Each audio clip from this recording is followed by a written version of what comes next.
স্থগিত করবে ইসি, ঘোষণা করা হবে নতুন তফসিল।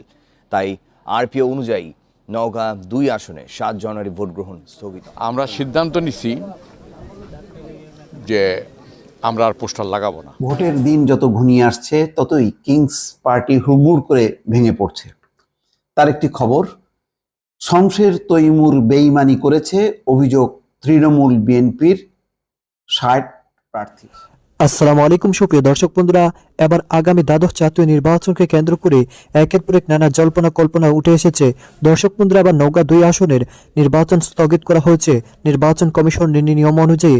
দর্শক বন্ধুরা, অন্যদিকে তৃণমূল বিএনপিকে নিয়ে জেঁকেছে নানা প্রশ্ন এবং সে সাথে তৃণমূল বিএনপিকে নিয়ে সারা দেশে এখন ব্যাপক আলোচনার জন্ম দিয়েছে।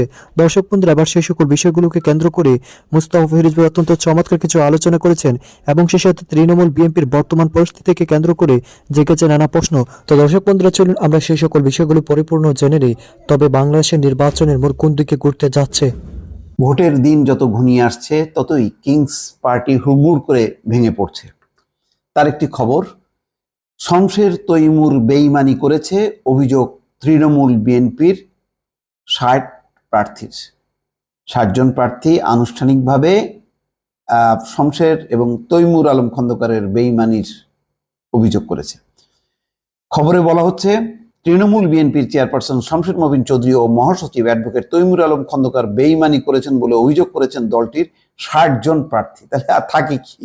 কারা নির্বাচন করতেছে? এই যে বলল যে তারা নাকি নির্বাচন করবে এবং বিএনপির সব লোকজন দলে দলে আসবে এবং তারাই হয় সরকারি দল গঠন করবে না হয় বিরোধী দল গঠন করবে। তো এখন কই কি অবস্থা? তারা বলেছে দলের চেয়ারম্যান শমশের মবিন চৌধুরী ও মহাসচিব তৈমুর আলম খন্দকার বেইমানি করেছেন। তারা নির্বাচনী মাঠে নামিয়ে এখন যোগাযোগ বন্ধ করে দিয়েছেন। চেয়ারপারসন ও মহাসচিব অন্য একটি দলের সঙ্গে আতাত করে আমাদেরকে কোণঠাসা করে রেখেছে যাতে আমরা নির্বাচন করতে না পারি। কি দেওয়া হলো তাহলে?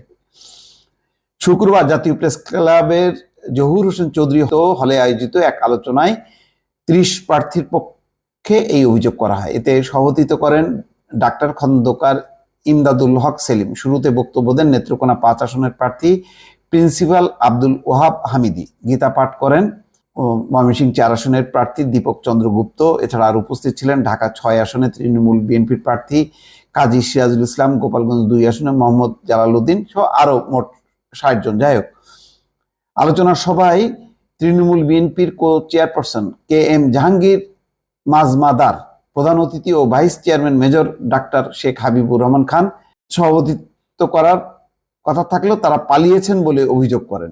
কি আশ্চর্য ব্যাপার! মানে সবাই এদের থাকার কথা ছিল কিন্তু তারা আবার পালায় গেছে। মানে আজব ব্যাপার। আলোচনায় অংশ নিয়ে যশোর 5 আসনের এমপি প্রার্থী মেজর অবসরপ্রাপ্ত মোস্তফা মনির বলেন, শমশের তৈমুর আর অন্তরা হুদা দলের টাকা আত্মসাৎ করে জাতিসংঘে যে হারে নাটক তামাশা করে যাচ্ছে, জাতি এদের বিচার করবে।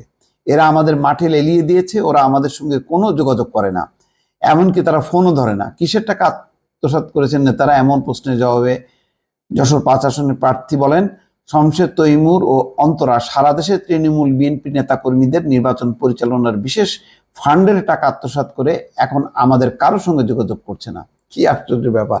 একটা দল মাঠে নামতে না নামতেই হুড়মুড় করে এইভাবে ভেঙে পড়ছে। 60 জন প্রার্থী অভিযোগ করতেছে। এ সময় তৃণমূল বিএনপির চেয়ারপারসন মহাসচিব সাক্ষাৎ করে পরিস্থিতি সমাধান না করলে আগামী 24 ঘন্টার মধ্যে আমরণ অনশনে যাওয়ার হুঁশিয়ারি দেন এমপি প্রার্থীরা। এমনকি তারা তৃণমূল বিএনপির এমপি প্রার্থীরা শমশের মবিন ও তৈমুর আলমকে বহিষ্কার করতে প্রধানমন্ত্রীর হস্তক্ষেপ কামনা করেন। দেখেন অবস্থা কি! মানে তৃণমূল বিএনপি তাদেরকে বহিষ্কার করার জন্য আবার প্রধানমন্ত্রীর হস্তক্ষেপ কামনা করেন। তার মানে এটা যে কিংস পার্টি, এইটা এদের আচার আচরণে কথাবার্তায় বোঝা যাচ্ছে। যাই হোক, এইটা আসলে এইভাবে কৃত্রিম ভাবে পৃষ্ঠপোষকতা দিয়ে এভাবে দল হয় না। একটা দল তার নিজস্ব একটা তার নীতি আদর্শ একটা কর্মসূচি দিয়ে গড়ে ওঠে। এটা তো হয়েছে বিএনপিকে ভাঙতে হবে, এই লক্ষ্য নিয়ে হচ্ছে তৃণমূল বিএনপি। তো এটার তো কোনো নিজস্ব কোনো অস্তিত্ব নেই, নিজস্ব কোনো কর্মসূচি নেই। তো যা হওয়ার নির্বাচনকে সামনে রেখে হচ্ছে। এখন নির্বাচনে দেখা যাচ্ছে যে শমশের মবিন তৈমুর আলম খন্দকার তাদেরই যে তার জন্য নানান রকম মেকানিজম করতে হচ্ছে। তো অন্যদের অবস্থাটা কি?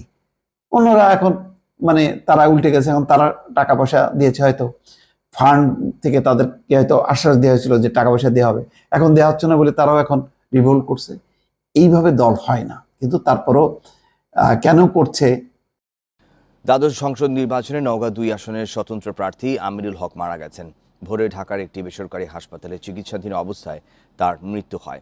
নির্বাচন কমিশনের বিধান অনুযায়ী কোনো আসনে বৈধ প্রার্থী মারা গেলে সেখানে ভোট গ্রহণ স্থগিত করবে ইসি। ঘোষণা করা হবে নতুন তফসিল। তাই আরপিও অনুযায়ী নওগাঁ 2 আসনে 7 জানুয়ারি ভোট গ্রহণ স্থগিত হবে। ওই দিন নির্বাচন হবে সংসদের 299টি আসনে। আমিরুল হকের পরিবার জানায়, মঙ্গলবার ঢাকায় অসুস্থ হয়ে পড়লে তাকে ইউনাইটেড হাসপাতালে ভর্তি করা হয়। সেখানেই চিকিৎসাধীন অবস্থায় ভোরে মারা যান তিনি। এবারে নির্বাচনে স্বতন্ত্র হিসেবে মনোনয়ন দাখিল করেন ইসি। তিনি সংসদে কে গেলে শুধু হাত তুলবো আর কে গেলে কথা বলবে। সংসদে তো কথা বলার লোক দরকার, খালি হাত তোলার লোক তো দরকার না। আর আমি রাষ্ট্রীয় যন্ত্রকে বলবো যে সরকারি দল যদি আবারও সরকারে যাইতে চায়, তবে তো তাকে 300 আসন দরকার নেই, একটা শক্ত বিরোধী দল দরকার। জনগণ যদি বিবেচনায় না নেয় তো আমাদের কিছু করার নাই। আর আমাদের মতো কঠিন ভাষায় প্রতিবাদ করার লোক বাংলাদেশে আমাদের চেয়ে বেশি বড় কেউ নয়। নির্বাচন আচরণের বহির্ভূত, এই জন্যই কিন্তু বলা আছে যে 25 লক্ষ টাকার বেশি কেউ খরচ করতে পারবে না। এটা নির্বাচন কমিশনের বিষয়, তেনারা এটা দেখবেন, তাদের এগুলো দেখা উচিত যে অর্থের প্রভাব মুক্ত যেন এই নির্বাচনটা হয়। আমাদের তো সমস্যা হয়েছে যে আমরা একটা মধ্যবিত্ত পরিবারের সন্তান, কিছু জমি জমা বাপদাদার আছে, নগদ টাকা সেই বলতে নাই, অনেক টাকা নাইও, টাকার সোর্সও নাই। টাকার যদি সোর্স থাকতো, দল ক্ষমতায় থাকতাম বা ওইভাবে হইতো, তবে খরচ সম্ভব হইতো। আমাদের তো খরচ করে সম্ভব হয় না। নির্বাচনে আইন শৃঙ্খলা বাহিনীর কার্যক্রম এখন পর্যন্ত ভালোর দিকেই, কিন্তু নৌকার প্রার্থী সে আমাদের পোস্টারগুলি যেখানে আমরা লাগায় আসার পরপরই রাতের অন্ধকারে চোরের মতো সেগুলি খুলে ফেলে। তো এখন প্রশ্নটা হলো যে আমরা সিদ্ধান্ত নিছি যে আমরা আর পোস্টার লাগাবো না।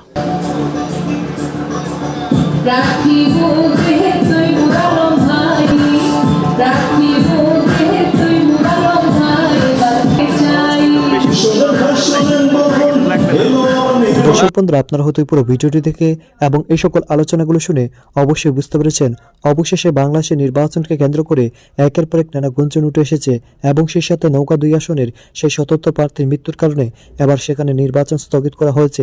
তো দর্শক বন্ধুরা, আপনারা এই পুরো ভিডিওটি দেখে এবং মুস্তাফা ফিরোজ ভাইয়ের সকল আলোচনাগুলো শুনে আপনারা কি বুঝতে পেরেছেন অবশ্যই কমেন্ট করে জানিয়ে দেবেন। তো দর্শক বন্ধুরা, এবং সেই সাথে তৃণমূল বিএনপির এই সকল নানা কর্মকাণ্ডগুলো বাংলাদেশের জনগণ কখনো মাইনে নিতে পারেনি। তো দর্শক বন্ধুরা, আপনার এই পুরো ভিডিওটি দেখে এবং এই সকল আলোচনাগুলো শুনে আপনাদের কাছে কি মতামত অবশ্যই কমেন্ট করে জানিয়ে দেবেন। তো দর্শক বন্ধুরা, ভালো থাকুন, সুস্থ থাকুন। আল্লাহ হাফিজ। আসসালামু আলাইকুম ওয়া রাহমাতুল্লাহি ওয়া বারাকাতুহু।